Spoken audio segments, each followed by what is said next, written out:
Green Bay hustle, grind it up. Hit the field, we don't bluff. Touchdown dances, feel the love. Jordan's got that MVP stuff. It's time for O, happy up, let's go. Packers bringing that show. It's time for O, you know who. Wanna go, gonna glow. Aloha and welcome back to another episode of the Ohana Packers Edition podcast. Today we have our Week 7 opponent preview as the Packers head west to take on the Arizona Cardinals. It's going to be the Cardinals are not good, but this is a rough road trip for the Packers. And they enter a weird part of their schedule where they're going to travel all the way west, play this game in Arizona, and then they come back to Lambeau, or they go back to Green Bay. Then they're on to Pittsburgh the following weekend at Sunday Night Football.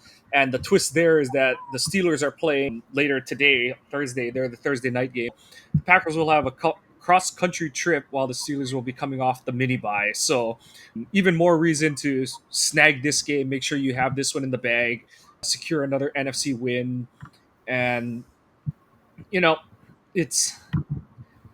they're in the time and true section of the season where you should be racking up wins. And some of these are the ones that they've struggled to lock down, including this season. You had the Browns game. At the time before the Browns game, I said this is another one that falls into one of those deceptively difficult games for the Packers. So you just, got to go in with both eyes open, head on a swivel, and take care of business. Any, thoughts before we go into the injuries for you, Joe? No, it's. We'll talk about it with the injuries, but it's going to depend on a lot of things against the Cardinals, and injuries on both sides of both teams, and what kind of defense are the Packers going to put up and stuff like that. So, no big things yet. Yeah. So I guess with the injury report, we'll start with the DNPs. So LaFleur went in saying that Zach Tom was going to miss today. He would see how he feels the rest of the week before proceeding. They're hoping they're hoping that Wyatt is going to be able to practice this week.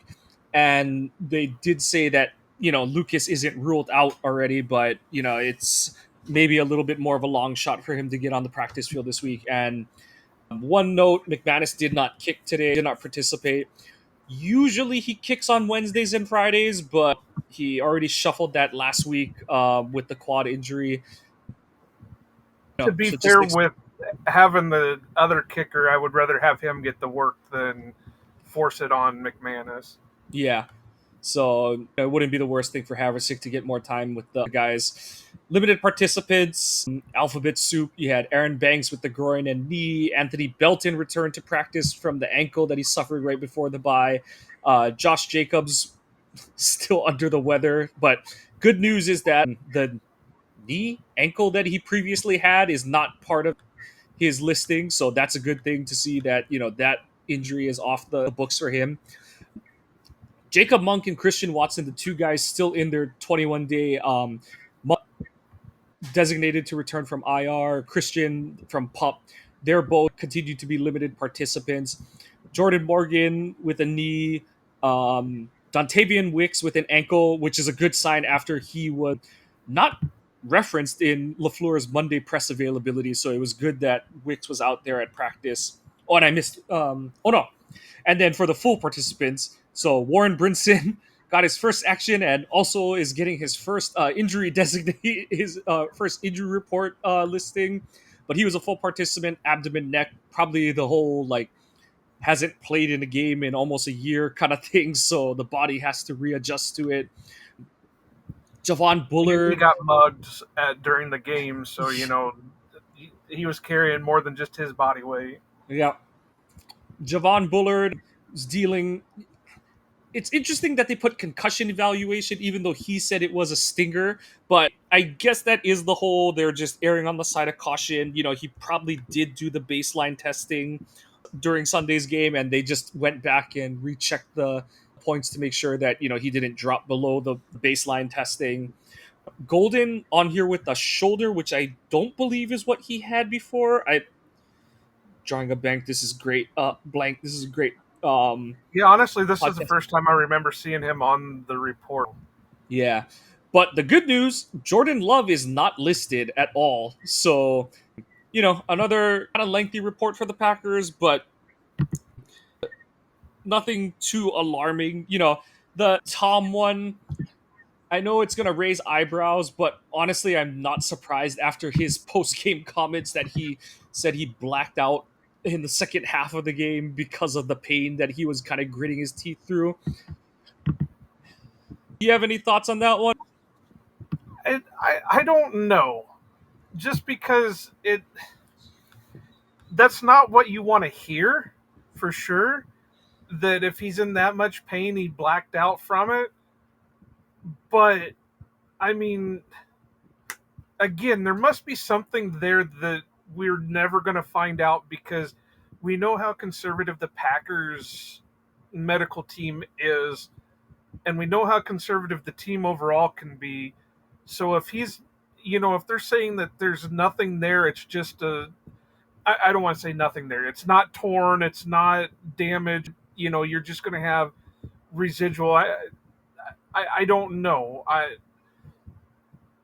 This is where I wish I would have spent the dozen years in medical school to learn some of this shit. Then I could be a little bit more with it, but it's weird. It's a whole weird situation because if he's that out of it, then he doesn't need to be playing.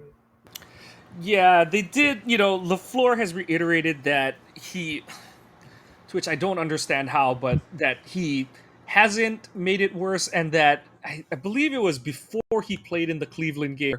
There was comments that he couldn't make it worse. I'm not really sure how that's the case, but If that's the case, then it's already torn because right. And they did say it's already torn. So, because I believe that was when LaFleur made the two comments that it can't get worse, and that from here out it's a pain tolerance issue. So, you know, I know that there's going to be, pun intended, growing pains for Zach getting back into action with, this is going to be one that's going to nag him for the rest of the season. That's just the way that, core muscle things work. And it remains to be seen how long it's going to, really dog him for. Hopefully, this is the worst of it. Well, the Cleveland game, I guess, is the worst of it, where it was one play and out kind of thing. But hopefully, he is tracking towards a return. We'll see. Like you said, it's so hard to say. I just don't want to pick at it any further than that because we're not in the room. We're not doctors. We're not Zach. So we don't know exactly how he's feeling. Could he be kind of embellishing it a little or what kind of, because I do find it hard to believe that an offensive lineman can black out and perform as assignment sure as he did in the second half of the game. Well, no, we don't want to say that because we know the guys in the 60s and 70s were doing some weird stuff that they probably were blacked out. So it is possible. That's true. But I can't think of the guy's name, but the pitcher that pitched like a complete game no-hitter on LSD or whatever it was. Darryl Strawberry, right? No, the pitcher, not the... Oh, not yet. That's his teammate. Strawberry was a cokehead. Yeah. But, yeah, right? That's where it's good that Belton is back healthy. Denard isn't even on the injury report. I think he had a little brief and that's show weird up. That we're not seeing more of him. I know they were doing the rotation with Ryan and Morgan, and there were issues, but we haven't seen a lot of him involved in any of it. I think it's one of those where he got added to the roster so late, they don't want him to move kind of thing. I think they just said, you're here to back up right tackle. If the Belton is ahead of you, we want to get the rookie reps, but at the same time, we need you ready at the drop of a dime to play right tackle for us. I that's just how I that's sort of the pulse I get from not, like you said, not seeing him at another position. I'm just going to leave it at that because I still don't really get the right guard rotation with Jordan Morgan. I know that no one person who's not in the room can really speak for anything, but it is really interesting to see grading sites, a lot of fans say certain things. And then Mike Wall, who by his own admission and disclaimer said he could be totally wrong, he doesn't know everything, but by his book, he thinks Ryan is playing the position better than Morgan is. I know there's a little bit of old school to what Wall says, where he doesn't like that Morgan just can't move people vertically in the run game as a guard, and I think, and on top of it, Mike was not pleased with Rasheed Walker's play, so I think there was a bit of like, I, why is I that don't the think guy you took out? I don't think any of us were really, because this was a bad game for both Tom and Walker. Tom got a little bit going more towards the second half, but like we said during the review, was that because Trey Hendrickson went out with an injury, or was that the quote unquote blackout and he was playing without even knowing it? And Rasheed Walker's dealing with a quad injury. Is he still on the injury report? I didn't see that. No, he's off the injury. Weird, like just weird that he was basically a game time decision, and now he's not on the report. So who knows? And that's But the thing is like they were playing rough. The Hendrickson point. Hendrickson only plays right end, so he only plays over the left tackle. So Walker was the one who really benefited from Hendrickson leaving the game, and Tom. I think that's what, like I said, the negatives with him is like, is he so in pain that it's hindering his performance, all that kind of stuff. And at the same time, like I said, this is an injury that no matter how healthy he gets over the season, it's gonna be a hinder, at minimum a hindrance to him. And so it is the whole, okay, how much is it, you rest him, and how much is it he needs to learn how to play compromise this season kind of thing. And so I do think over the course of the game you saw him adjust and make concessions and figure out how to do his job at less than 100% kind of thing and stuff. So we'll see how it continues to go this week. That's Film the full of thing. Novocaine. Yeah, well, and that's the thing is you're flying cross country, and I don't know, if the flight's gonna make, it's not an ankle and it's not a like knee or anything like that, but it's still a muscle, and I don't think they have live flats on their plane, so he's gonna be in a seated I position for a while. So yeah, again, I don't know the whole. I'm not medical or anything like that, but I think a lot of it has to do with how much. Shit! Now the word just fell out of my head. God, now I can't think of the word. Never mind then. I can't think of the word. It was right in my head, and now I can't think of it. How no much worries. swelling? Oh yes, If there's any swelling going on, that'll make a big difference when it comes to flight and stuff like that. Because I know that's the big issue when they, like if somebody has a concussion, they don't want them flying because right. of that shit. And so, and like you said, he's going to be sitting in a certain position for, however long it takes to get from Austin Strobel to Phoenix, I uh, guess. so obviously they can lean back a little bit. I imagine they have, like, they're in first class. They're definitely not going to be flying coach for nothing. So, that'll help a lot too. But I don't know. I mean, we can keep going in circles with him, but his whole situation is just really weird. Yep. We will leave it at that for now. On the Cardinal side of things, they have so they didn't have a practice. They just held a walkthrough on Wednesday, to which they had the weird. So they have two guys who are listed as not injury related rest, but Calvin Beecham was a DMP and Bilal Nichols was a full participant. I don't know how you do that. I don't know if that's a typo. Probably a typo, but here's the one thing that I found funny is there's just the Packers and the Cardinals both have 14 guys listed on their injury reports. The same amount of people on their injury reports. Yep. Make that as you will. Also, DNP for the Cardinals were Imari DeMarcado, the running back, who had the sideline incident with his coach. He was a DNP with an ankle, and slot wide receiver Zay Jones was a DNP with a knee issue. Limited participants. Safety Keaton Crawford, I think he's a rookie. Linebacker Akeem Davis Gaither, the former Bengal. Is he listed as limited? Because on the Packers site, there's two guys that have no designation. Yeah, he's limited. Okay, him Cornerback. and Bam Knight have no designation on the Packers website. Okay, he's also Knight is also limited participant with a knee. Where was Darren Hall, cornerback Darren Hall with a quad was limited. Marvin Harrison Jr. is in the concussion protocol, so they'll have to track how he gets through the protocol as the week goes. Kyler Murray did participate, but his status is still unknown. Rookie first round pick Walter Nolan is a limited participant with a calf.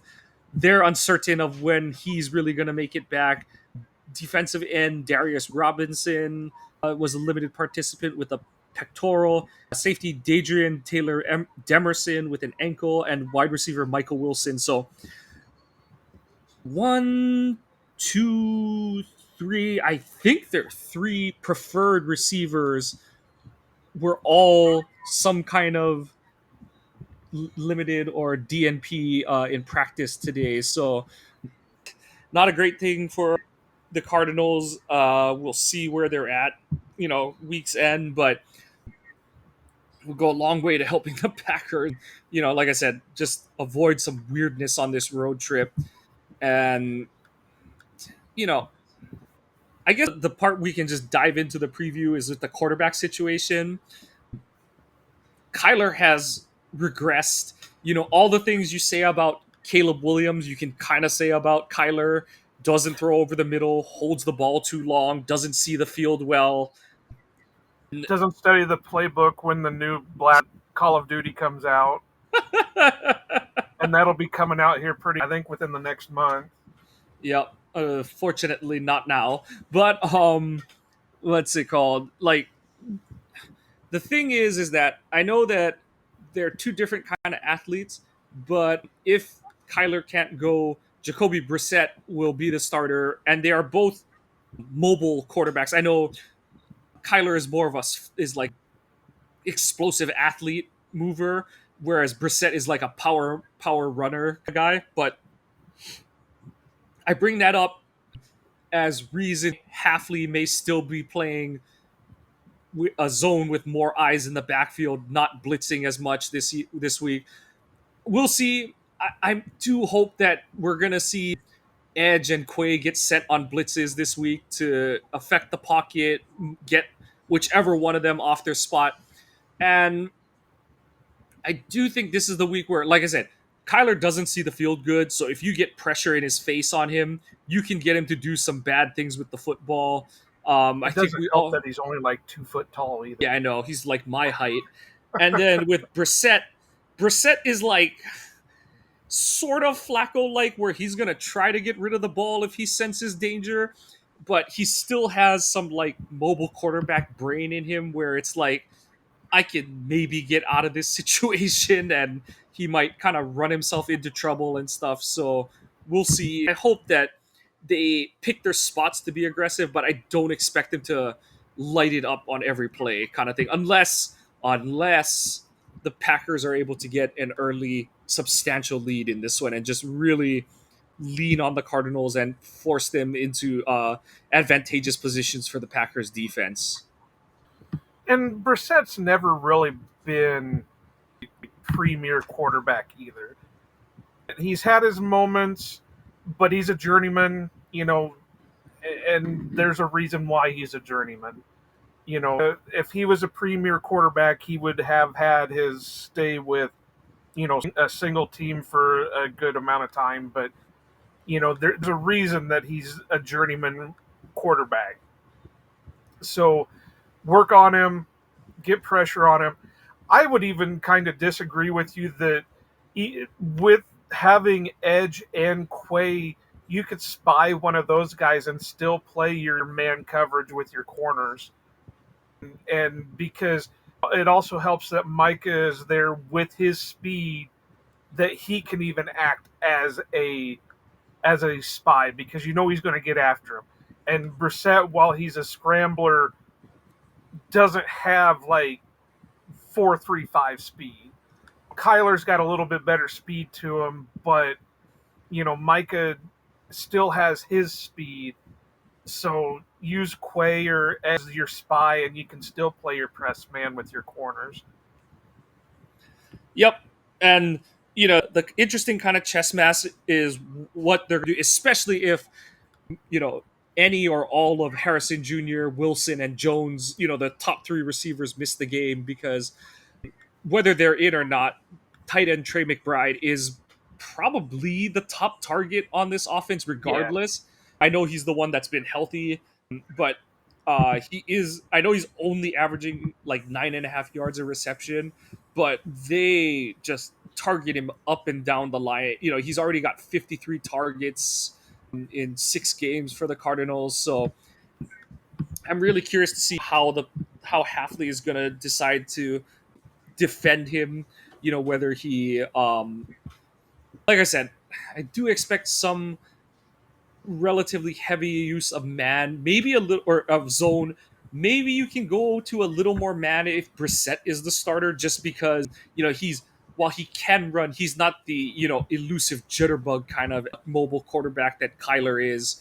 So the pass rush is going to have to be really, they're going to have good rush lane integrity this week. They've done it.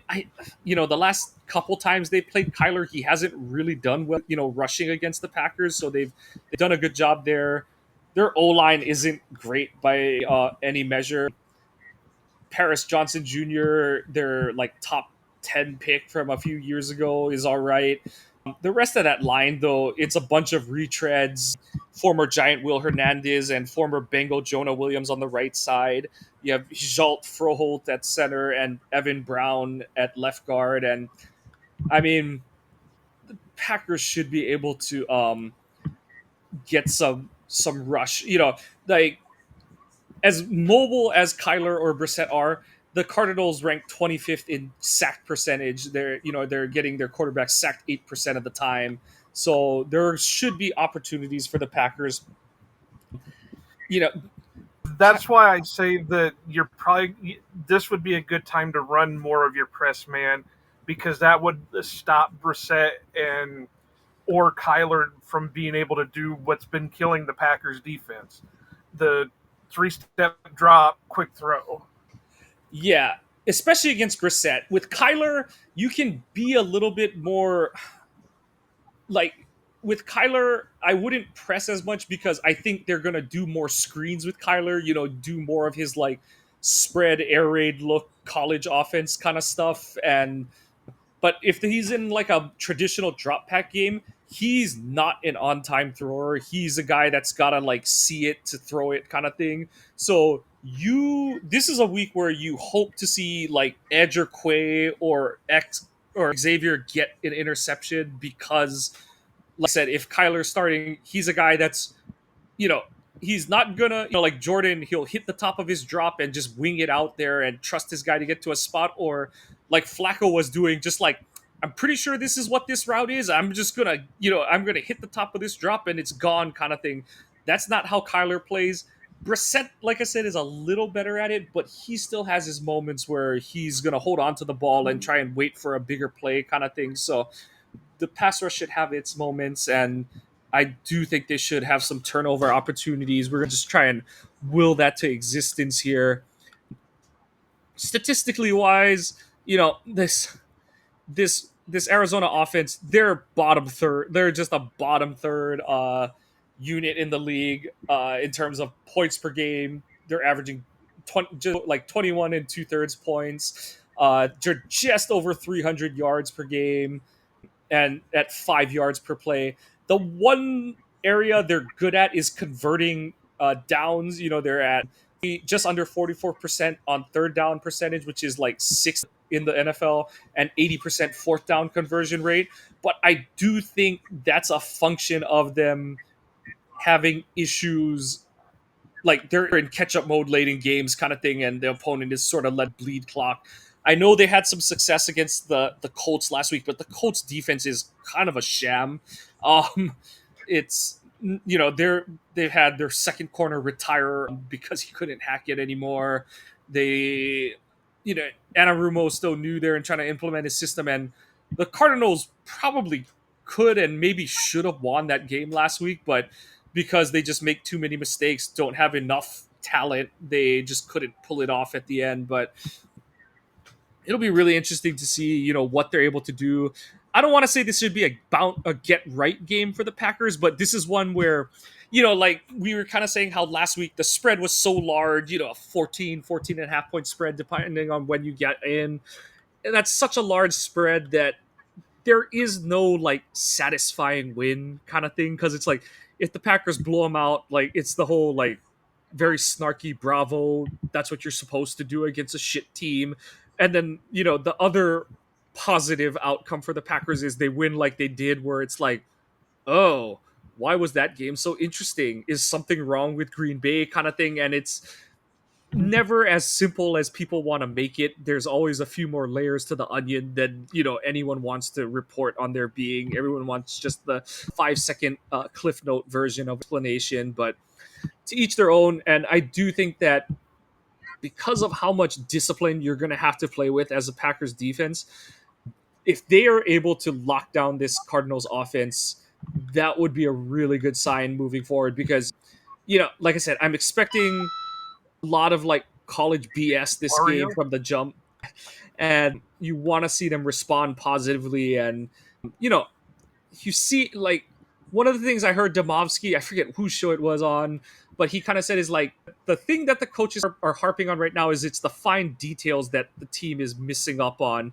And you want to see them start to resolve some of those issues as they move forward. As the calendar turns to November, you start to hit the halfway point of the season.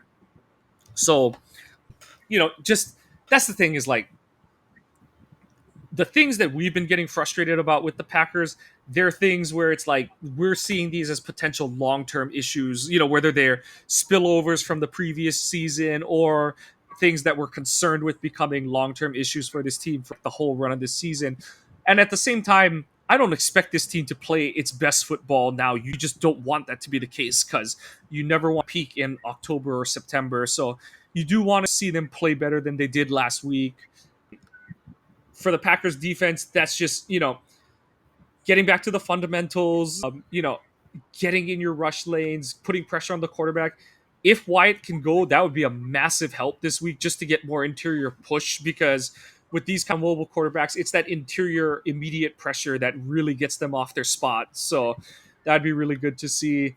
And then for the Cardinals defensively, their stats are really weird. So like, points per game, they're only allowing 21, but I want to say, hold on. That's because, so they're 2-4, right? And so, they've held they've held the Saints to 13 points. The Saints suck.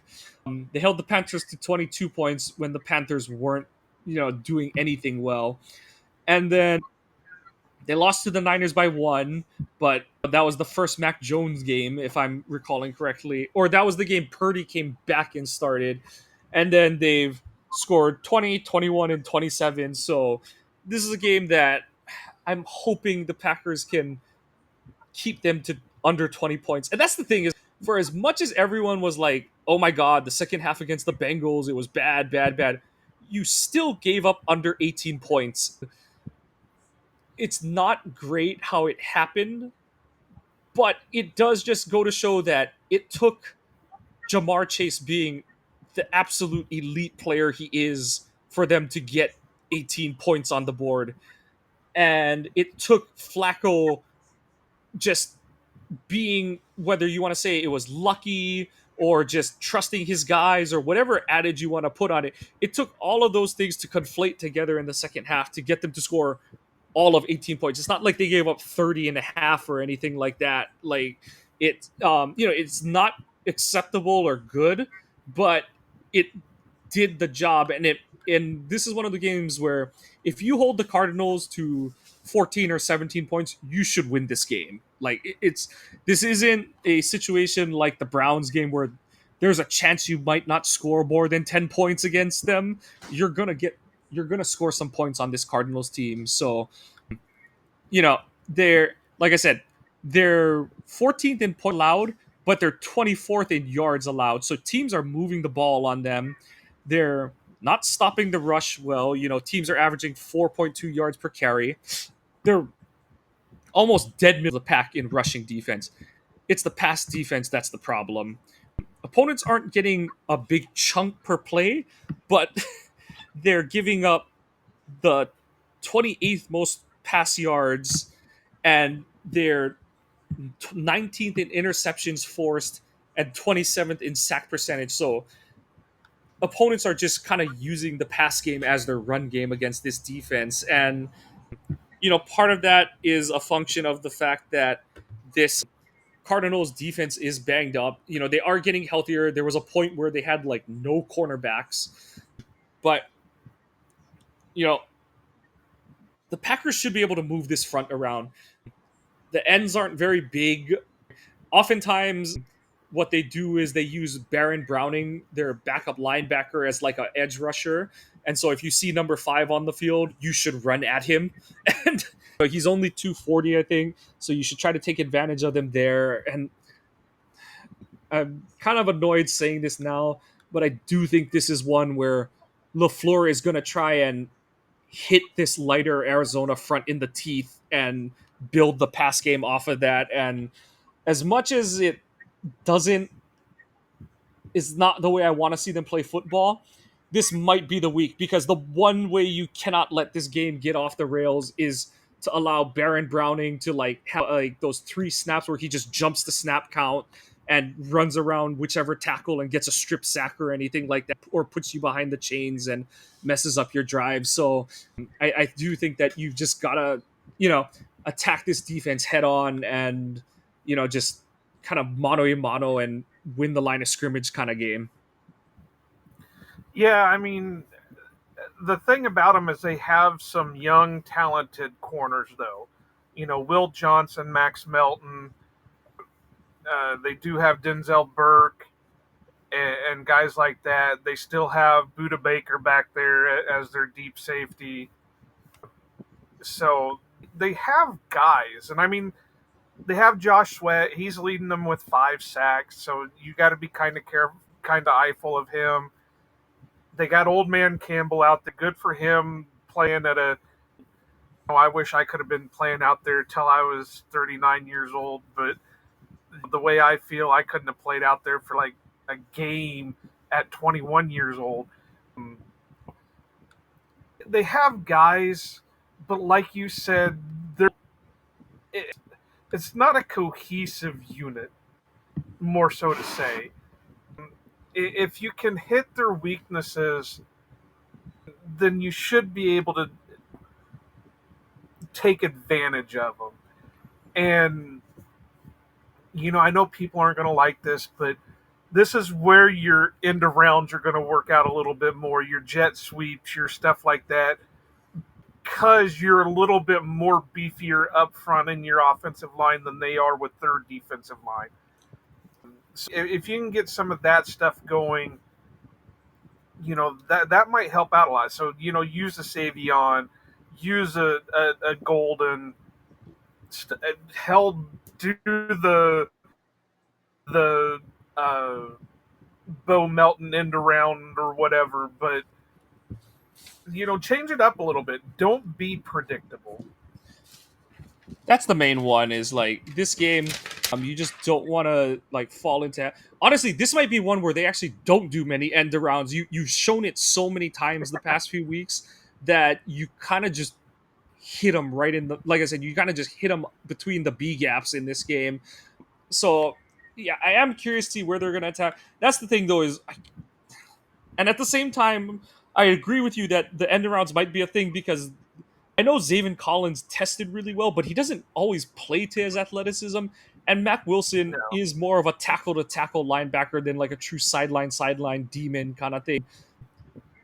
the thing I remember about Zaven Collins was that nobody knew what position he was going to be able to play. Was he going to be an end? Was he going to be an inside backer, outside backer? What was he going to be? Because he's got the size, but he's got the athleticism to him. So what's he going to do? Yeah. So we shall see. Any other matchups that you're looking at in this game? I I'm really Matthew Golden versus one of their top, like Will Johnson or Max Melton, because not that they haven't played some decent corners, but I think that's going to give them the real test because from what I'm understanding, Will Johnson's playing pretty good so far this year. Yep. But he was their first round pick this year, right? No, he fell to the second, so yeah, he made Second it all the round. way to like Okay. 51 or 52 or something like that. But he's been playing real well. Max Melton, I haven't heard about what he's been doing, but he's another one that they had high hopes for. So, you know, this, if he can continue what he's doing, this should be Matthew Golden's breakout game. Yep, I This will agree be with his you. test and his breakout game. I agree with you. Like it's Gannon runs like kind of it's sort of a play on the Fangio style of defense, but I think he plays a little more man, but I think that plays into what the Packers want. I think that especially if Watson is able to go this week, I think and you're not going to get like 30 snaps out of Watson this week, but you just need him to run five go routes kind of thing, and just at one point just do the thing where it's like just throw one up to him early in the game, just to kind of like show that okay, he is as healthy as we're saying, and we are going to throw to him. And even if you don't throw to him the rest of the game, you've established we're throwing to him today and we're trusting him to get open deep kind of thing. So like I said, Run no my favorite guarantees. play in run my favorite play in NCAA where you have two streaks on each side and then you have the crossers in the middle. Yep.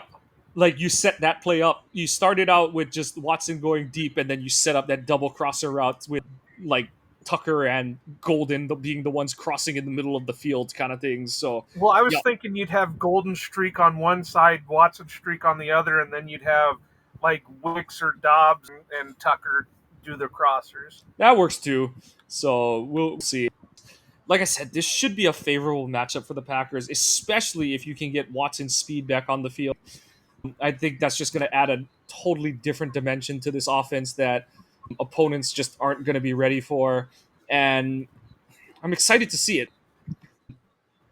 I do think that that's another thing that's going to help both the rest of the receivers on this roster, but also help the run game because, the threat of Watson's, the Packers don't leave the same guys on the field all the time, but that means they have more guys who can threaten you deep and more reasons you've got to keep two safeties back. Like you can't just be like, oh, Watson's off the field or oh, Golden's off the field. It's like, oh, Golden went off. Oh, shoot, Christian's on kind of thing and stuff. So kind of just keeps the pressure on the defense, and you want to have them wrong-footed as often as you can to create the favorable matchups for the Packers. So,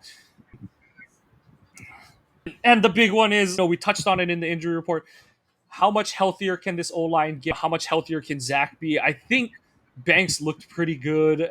He looked like he was moving better than he did in the Cleveland game. So I do think that I know he's listed on the injury report, but I don't think he's laboring out there. He looked to be moving pretty well in pass protection. Just get some continuity in this O line. Whether hopefully the left side of the line is fine. From center to left tackle is fine, and then whatever it is, as much as you and I aren't a fan of the Morgan at right guard thing, just settle on one. Stop the damn rotation. Just friggin' pick one and stick with it. And hopefully Zach Tom can go so that you can carry over some of that rushing success you had against the Bengals to this game and just propel you into what should be a couple bigger games in the following weeks. Go after this game. It's kind of a funky next four games where it's like letdown chance against the Cardinals, the revenge game with Rodgers in Pittsburgh. Then it's the Panthers, and then the big measuring stick game against the Eagles and stuff. So it's like you can't afford to fall in the pitfall in those two games in between, especially because they're both conference matchups for the Packers. And get this thing started off on the right foot, get the win, and get the ball rolling, figuratively and literally. Don't don't forget this is the Josiah DeGuara revenge No, game. they just signed him to the active roster. I know, what a crock. But any other thoughts for you, or you want to just head into our over unders? I think we can just head into the over unders because I don't want to talk it up too much because I feel like we do that and then we get let down at it when the game actually starts. Because on paper, this is a definite win for the Packers. No matter who's starting, whether it's Kyler starting, Jacoby starting, the Packers have the better on paper team. But for some reason, they play down to their opponents. So, you know, I'm hoping something kicks them. I really do. I hope something punches them in the mouth and they get pissed off and they just go off in this game. But I don't know. I'm not holding my breath for it. All right, let's get into our over unders. What do you got for us this week?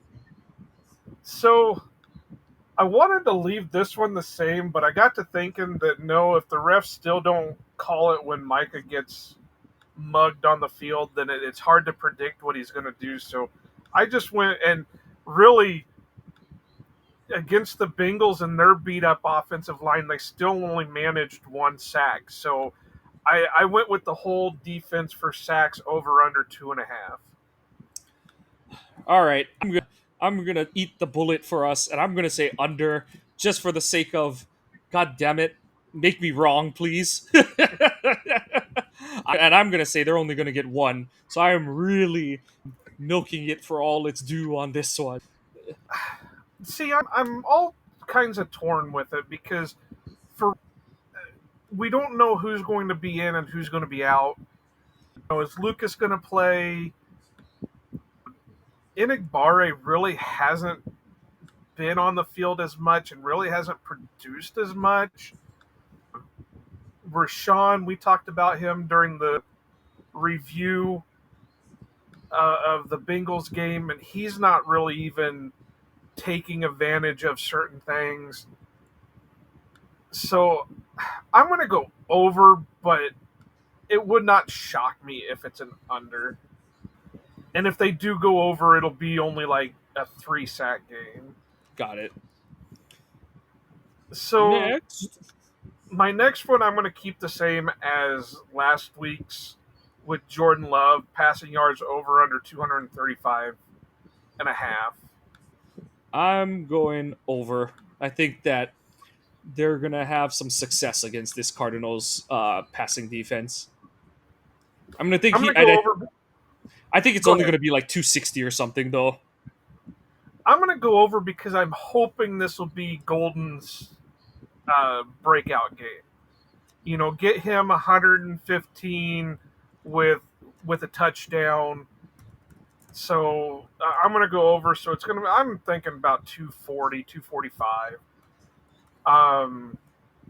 Well, I know what you're going for the last one. Yeah, I should change that because he definitely went over. Can you change that real quick? Change the receiving to about Yeah. 65 and a half. Okay. So while Mike's fixing that, the next one I got is Golden receiving yards over under 60 and a half. Did I say 65 and a half? Obviously, I'm going over with it because, like I said, I'm hoping that we can get him to. He was close. He was at, what was it, 86 yards this last game? 86 yards. Yeah. Yeah, so he's due for a 100-yard game. I'm really thinking it's going to be this one because I hope this is the game that they can scheme him to be able to beat what these good young corners of Arizona, their abilities. I just remembered who Will Johnson was because I was picking on you the whole time during the draft that he wasn't going to get drafted. So it's good to see that he's healthy and he's producing. I think Golden's the better player no matter what. And as long as they can scheme it, and who knows, maybe if Watson is activated and plays, that'll take a lot of it off of Golden. So it will open him up to produce more. Like I said, I'm thinking about 115 and one touchdown. Sounds good. All right. Well, that's it for our over unders. You didn't do yours. Oh, I got him at over, but not as much. I think he's gonna get like 75 or something like that. I think they're gonna be a little more, just I think they're gonna be kind of balanced again, like they usually are. But I get the feeling he might end up with more catches, but not as many yards, kind of thing. I just think that they're gonna get him his touches, get him his targets. But this secondary is probably better than the Bengals one. So we'll see, though. I would love to be wrong. Should we throw a couple yes nos out there just to see, is Christian Watson going to be activated and play? Sure. What do you got? I don't think he is. I think they're going to save him for the Pittsburgh game. Uh, really, the next two games are going to be on not so great of fields, but I think they're going to be more open to it because Pittsburgh has more of a natural grass, whereas Arizona still is using a turf. And I don't know if they want to bring, because realistically, this is still way early in Christian's recovery. I don't know if they want to rush it onto this field. I think yes, for the opposite. Heinz, or whatever the fuck they call it now, it's been really bad this season. Like, I joke that it's the second worst Soldier Field. It might be on par with Soldier Field this year. It's been that bad of a playing surface this season. Yeah, but I mean, like I said, I think because there's been so many problems on turf fields with injuries, I just don't know if they want to rush him back for a turf. Fair enough. You have any more yes nos? Yeah, I had one, but now I can't remember it, so it's not important. Everybody's got to remember we're recording this Central Time at like 1:00 in the morning, and I just have gotten off work, so my mind is mush. I haven't had my shower, haven't had my meal.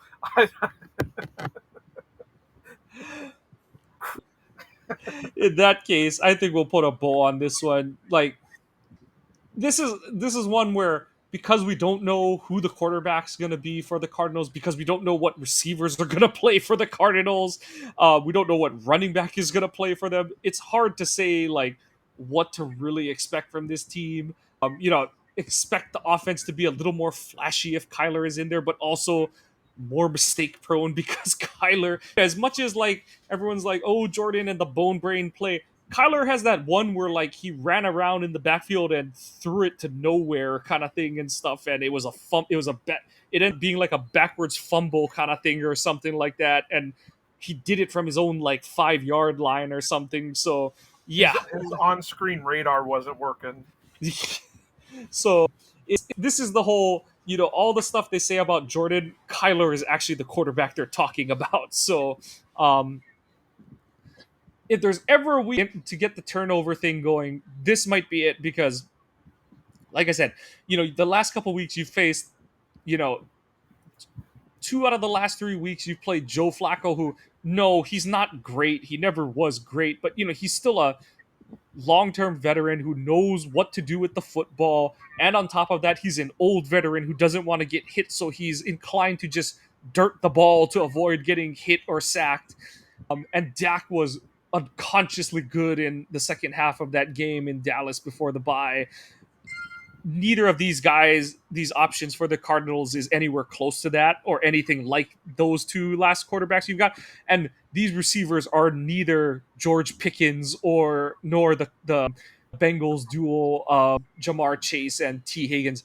Like I said, the tight end is Trey McBride. He is dangerous. He's a guy that I kind of wanted the Packers to look into in 2022, but obviously didn't have a pick in the range where he went because you moved them to go get Christian Watson.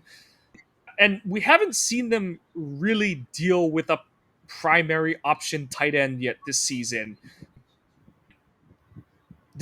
Laporta is kind of that, but Amon Ra is still the guy that they look for first at most points of their passing game for the Lions.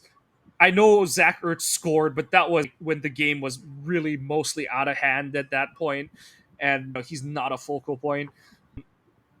Dallas was looking more for more their stuff came from Pickens. I know Ferguson had a touchdown, but that was lined out wide and stuff. So I do want to see, when McBride lines up in line, how they're going to handle true, like, uh, stereotypical, like, by the book tight end in McBride. So I do want to see how they handle his play.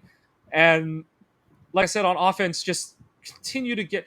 As much as I crow over the pace that they play at, and whether LaFleur should lean more into the pass, my expectation is that he's going to do more of the same, and he's banking on internal improvement. That they're already efficient. Offense gets more efficient and more proficient by way of better O line play, better O line continuity, and that angle. So we'll see where it goes from there.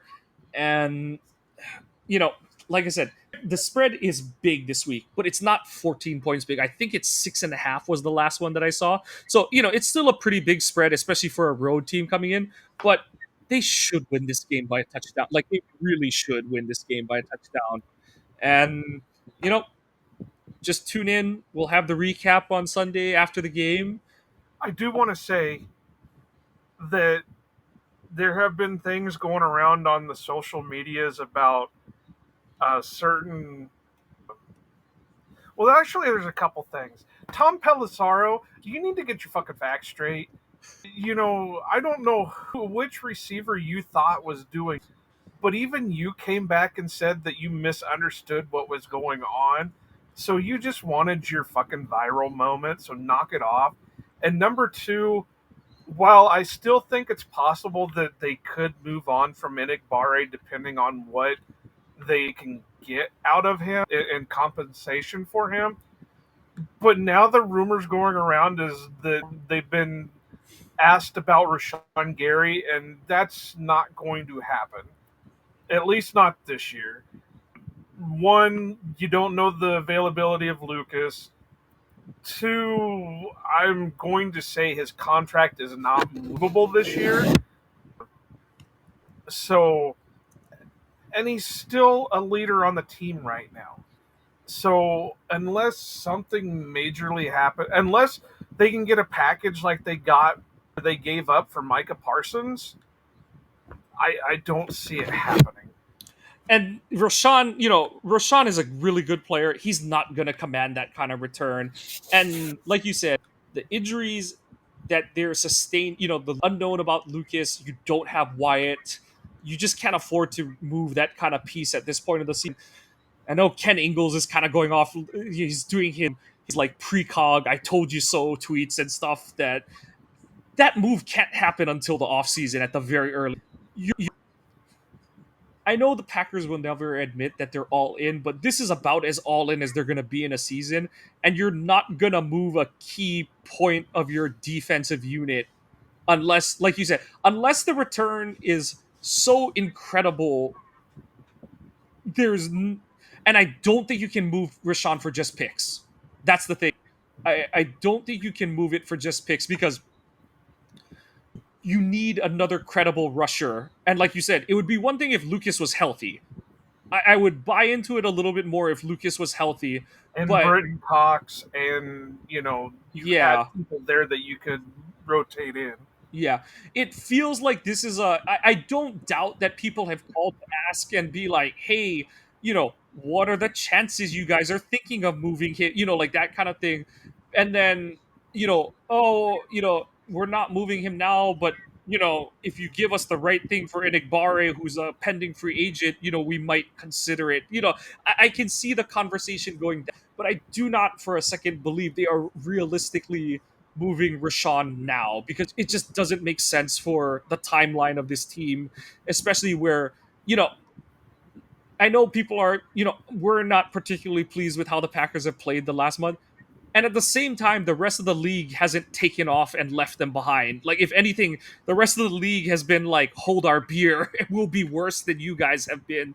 So, I mean, I'm not going to go so far as to, like, Andy Herman's kind of saying, like, hey, be grateful they got a 9-point win. I do agree with the sentiment that Andy is going for with that thing, but I'm not going to go so far. And Andy's not saying to be satisfied with this win either. He's not anywhere nearly saying that. But I do think that Packers fans have to remember, like, as frustrating as some of the things the Packers do, the other guys are still paid to play football. They do care. In the case of the Bengals, Jamar Chase is elite of elite.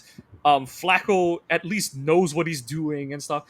This is one of the first weeks where you're facing like a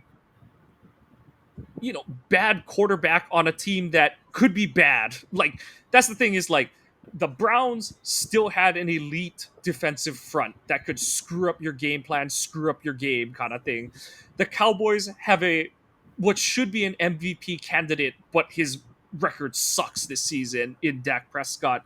And then with the Bengals, you have a capable quarterback with an elite of elite receivers. Like, that's the thing, is like there's nothing the Cardinals do that's elite or even like collectively very good.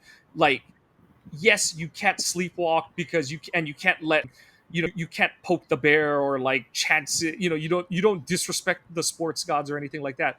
But at the same time, this is the travel is the thing that I bring back more to than anything this Cardinals team does. Like, that's just where I am with this game. And like, even more so, they have to be hyper focused, attention to details, all those adages, because like just like the Browns game, the only way you're going to lose this game is by mental mistakes and self-inflicted wounds. Like, you are just better than this Cardinals team, bar none. So Yeah. that's where they're at. Yeah. But we're going to let Joe go eat dinner, take another shower, get some sleep tonight. That's I won't even do the spiel tonight. We'll just get Joe off to bed. Please support us. Check out the website. Support the channel. But that's all, Joe. I'm Mike. It's been an hour. Go and aloha. Green Bay hustle, grind it up. Hit the field, we don't bluff. Touchdown dances, feel the love. Jordan's got that MVP stuff. It's time for the up. Let's go. Packers bringing that show. It's time for you know who wanna go, gonna blow.